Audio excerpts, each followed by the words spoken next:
शिफा hospital पहुंचती है और उसी वक्त सीसीटीवी फुटेज चेक करती है। यह देखकर शिफा के होश उड़ जाते हैं और उसे यकीन हो जाता है कि उसके बच्चे के साथ जो कुछ हुआ है उसके पीछे शाजिर का हाथ है। तभी शिफा वो फुटेज अपने मोबाइल में रिकॉर्ड कर लेती है और सीधा नर्स के पास जाकर कहती है, मैं तुम्हारी यह वीडियो पुलिस को दे दूंगी। तुमने मेरे बच्चे को मारने के लिए शाजिर से पैसे लिए हैं। यह सुनकर नर्स घबरा जाती है और शिफा से माफी मांगते हुए कहती है, मुझे माफ कर दो, मुझसे गलती हो गई। लेकिन दूसरी तरफ शाजिर को भी यह खबर मिल जाती है कि शिफा को उसकी हकीकत का पता चल चुका है। तभी वो अपने आदमियों को हुक्म देता है कि शिफा को हर हाल में रोक लो। शिफा जैसे ही हॉस्पिटल से बाहर निकलती है, पीछे से शाजिर के आदमी उसका रास्ता रोक लेते हैं और उसे जबरदस्ती अपने साथ ले जाते हैं। दूसरी तरफ माज शिफा को कॉल करता है, लेकिन उसका फोन बंद मिलता है। उसी वक्त माज नुसरत के पास जाकर पूछता है कि शिफा कहाँ है, लेकिन किसी को कुछ पता नहीं होता। तभी अलियान को भी शिफा के गायब होने की खबर मिल जाती है और वह फौरन शाजिर के पास पहुंचकर कहता है, तुम पता लगवाओ शिफा कहाँ है। लेकिन अलियान को क्या पता होता है कि शिफा को गायब करवाने वाला खुद शाजिर है। पीछे से नबील को शाजिर की इस हरकत का पता चल जाता है। वो फौरन तैमूर अली खान के पास जाकर कहता है, आपके बेटे ने शिफा को हासिल करने के लिए उसे अपने फार्म हाउस में रखा हुआ है। यह सुनकर तैमूर साहब के होश उड़ जाते हैं और वो फौरन शाजिर को कॉल करके कहते हैं, शिफा को छोड़ दो। लेकिन शाजिर कहता है, वो मेरी मोहब्बत है और मैं उसे हासिल करके रहूंगा। दूसरी तरफ माज पुलिस स्टेशन पहुंचता है, लेकिन शाजिर पहले ही अपने पैसों के जोर पर पुलिस वालों को अपने कंट्रोल में कर चुका होता है। इसी वजह से माज को कोई खास मदद नहीं मिलती। तभी शाजिर शिफा के पास पहुंचता है और कहता है, अब तो माज तुम्हें जरूर छोड़ देगा, तुम इतनी देर से मेरे पास हो। ये सुनकर शिफा गुस्से में उससे कहती है, तुमने मेरी जिंदगी बर्बाद कर दी है, मैं तुम्हें कभी माफ नहीं करूंगी। शाजिर कहता है, अब तुम्हारे पास मेरे अलावा कोई रास्ता नहीं है। लेकिन शाजिर यही नहीं रुकता, वो शिफा को बदनाम करने के लिए एक झूठी वीडियो सोशल मीडिया पर वायरल करवा देता है। उसी वक्त माज वो वीडियो देख लेता है और उसकी वालिदा नुसरत फौरन कहती है, अब तुम शिफा को अपने घर में नहीं रख सकते, उसे तलाक दे दो। अगले दिन माज तलाक के पेपर्स शिफा के भाई के घर भेज देता है। उसी वक्त शाजिर शिफा को छोड़ देता है और शिफा सीधा माज के घर पहुंचती है। लेकिन माज उसे देखते ही कहता है, तुम यहाँ क्यों आई हो? तुम्हारे तलाक के पेपर्स तुम्हारे भाई के घर पहुंच चुके हैं। तभी शिफा अपना मोबाइल निकालती है और कहती है, माज ये देखें, ये सब कुछ शाजिर ने करवाया है, ये रिकॉर्डिंग देखें, उसी ने नर्स को पैसे दिए। ये सुनकर माज के होश उड़ जाते हैं और वह फौरन शाजिर के घर पहुंचकर उसका गिरेबान पकड़ लेता है। माज कहता है, तुम्हारी हिम्मत कैसे हुई मेरी बीवी और मेरे बच्चे के साथ ये सब करने की? लेकिन शाजिर फौरन अपने गार्ड्स को बुलाता है और माज को घर से निकलवा देता है। अब शाजिर को लगता है कि माज और शिफा का रिश्ता हमेशा के लिए खत्म हो चुका है। दूसरी तरफ शाजिर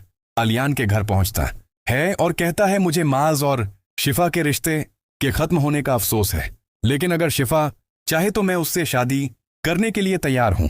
शिफा साफ इनकार कर देती है। तभी शाजिर उमैर का नाम लेकर कहता है, अगर तुमने मुझसे शादी नहीं की तो मैं उमर का ऑपरेशन नहीं करवाऊंगा। यह सुनकर अलियान और उसकी बीवी परेशान हो जाते हैं।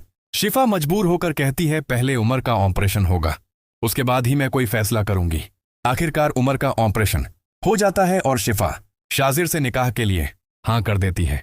लेकिन शाजिर को क्या पता होता है कि शिफा ने यह हाँ मोहब्बत में नहीं बल्कि उसकी पूरी हकीकत समझ कर की है। निकाह के बाद शिफा फौरन शाजिर के सामने एक नई शर्त रख देती है। वह कहती है, अगर तुम चाहते हो कि मैं तुम्हारे